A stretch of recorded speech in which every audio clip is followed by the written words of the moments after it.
I think that when we think about artificial intelligence in the conservative movement, the question is, what is the conservative position on AI?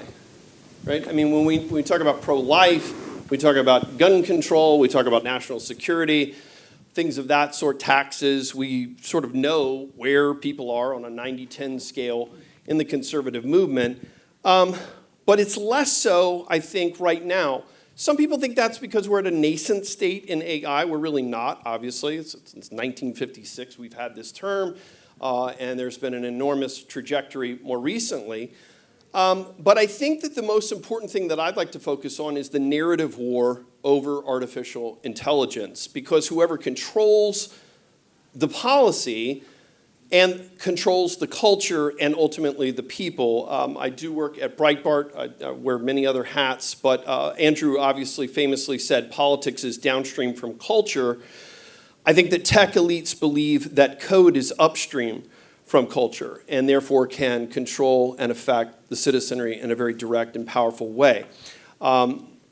AI is the most, I think, powerful political weapon. I don't think it is a tool. I think it is an information system that will touch virtually every policy dimension that all of the people in here and in this conference and beyond work on, whether you're talking about education, whether you're talking about national security, certainly in economics and jobs, which is going to be the focal point of some remarks that I would like to make. I really want to do three things today because we certainly want to hear from everybody and have a conversation with you. The first is I want to tell you a story that I think frames the stakes of the narrative war. The second is to talk about agentic AI, and then thirdly, to talk about what I call fractal truths, things that will scale macro and micro to help us to navigate through what is coming and what is already here. The story actually starts well before ChatGPT's public-facing arrival. It starts 6 years before that, in 2016. And there was a young man, and he had an audacious idea. And his audacious idea was he wanted to do a $60 million social experiment. And he wanted to give $1,000 to low-income people with no strings attached. And he was going to do this in pilot programs. He was going to do it for several years. He meant what he said. He put in $14 million of the $60 million of his own money. And the reason he said he wanted to do this, he put up on a blog post, and I'm reading directly from his blog. As technology eliminates jobs and massive new wealth gets created, we're going to see some version of this at a national scale. Now, all of us in here recognize this to be universal basic income, or UBI. But then he dropped the mask a little more and let the mask slip even beyond that. In his blog comments, he wrote, "I think one day it will seem ridiculous," this is a direct quote, "that fear of not eating was how we motivated people economically." Now, for free market people and people that believe in a sort of the Judeo-Christian work ethic and the rest of it, that's a pretty strident statement, right? You're really snapping the hinge of the human motivation for economic flourishing, not just in terms of your own personal identity, your own ability to feed yourself and your family, but also to build wealth and security for your progeny. That man's name was Sam Altman. And of course, today he runs OpenAI. He has been a very strong donor for democratic causes up until the recent new administration had given exclusively to Democrats.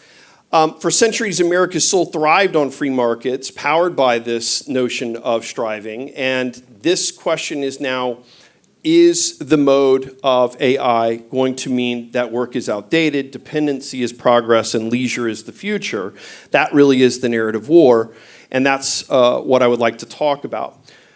Whether or not that comes to pass, that's why we have these conversations, and I think we need to be having these conversations. I personally am very concerned that at the grassroots level, we're really not fully as coached up on these topics and really thinking through the five-dimensional chess that we're going to be confronting. Our usual place is a default position of conservatives defaulting to answering automation with the same refrain, right? Oh, I've heard this before. The robots are coming. It never happens. Jobs get created. Jobs get destroyed. The free market will work it out. But of course, this time the AI titans claim this will be different. And we're talking about Mustafa Demashabas, Dario Amodei, obviously Sam Altman, Mustafa Suleyman at Microsoft AI. Some conservatives kick back and say, well, look, LLMs are just stochastic parrots.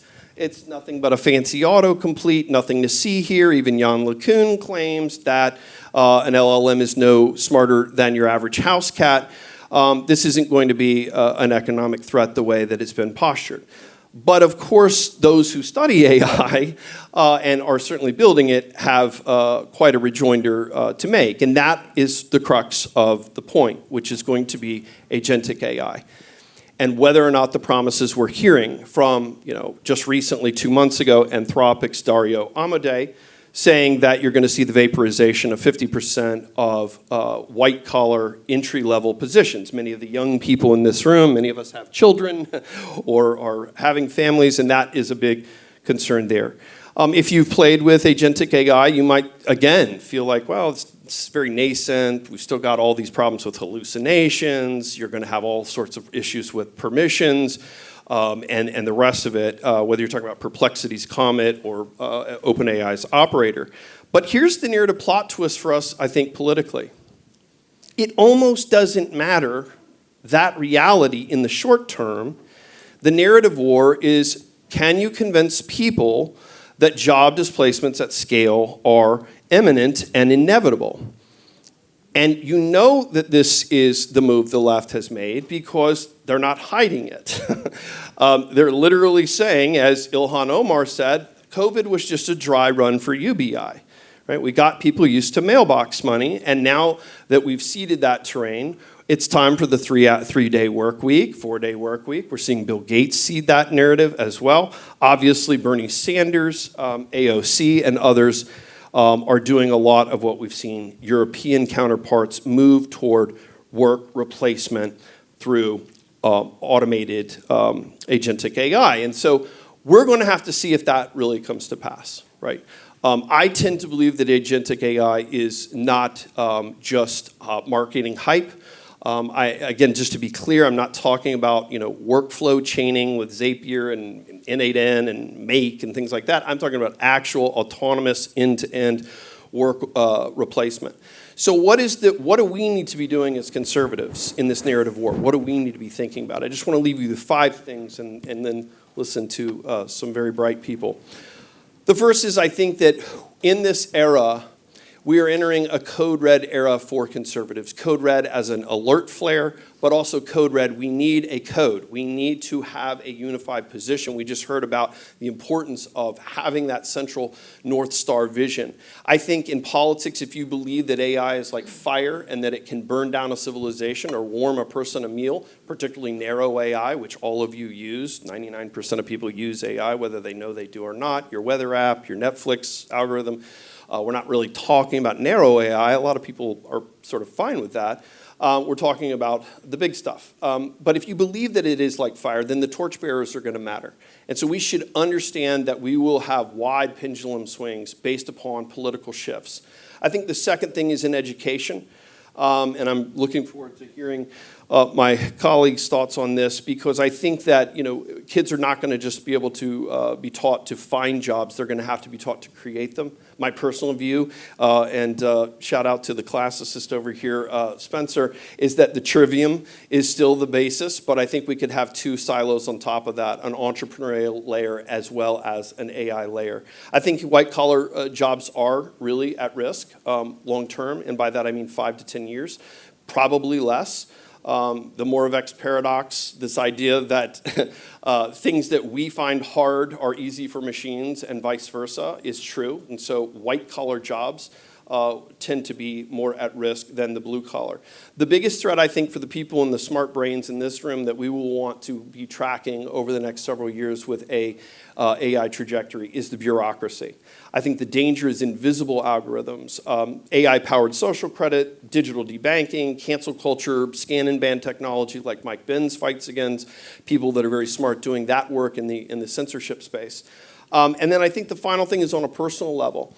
If you're not at the end of your career and you have great aspirations and fire in the belly, you're going to have a brutal speed efficiency to catch up because of the speed with which the ground is shifting. I think conservatives can win that narrative battle, but we've got a lot of work to do. Because if the left wins, AI becomes dependence, surveillance, and indoctrination, and America drained of its soul. I think that we, on the other hand, can fight against those pixelated prisons and keep the ideas flowing freely. The way I'd end is this. People often say, if you had to put it in a word picture, sort of where are we right now? We saw the Trump AI action policy, very pro-innovation, very strong. This very first word on the actual past the introduction is acceleration. So I think we clearly have a guidelight there of where policy will be shifting. But I would say that right now the everyday person sort of sees the right foot of America in the roses, the potential, if you will, metaphorically, and then the left foot hovering over that potential landmine, existential or political. I think together, hopefully, with the bright minds here and in this movement, we can plant both of America's feet on virtuous soil and preserve freedom and protect our soul.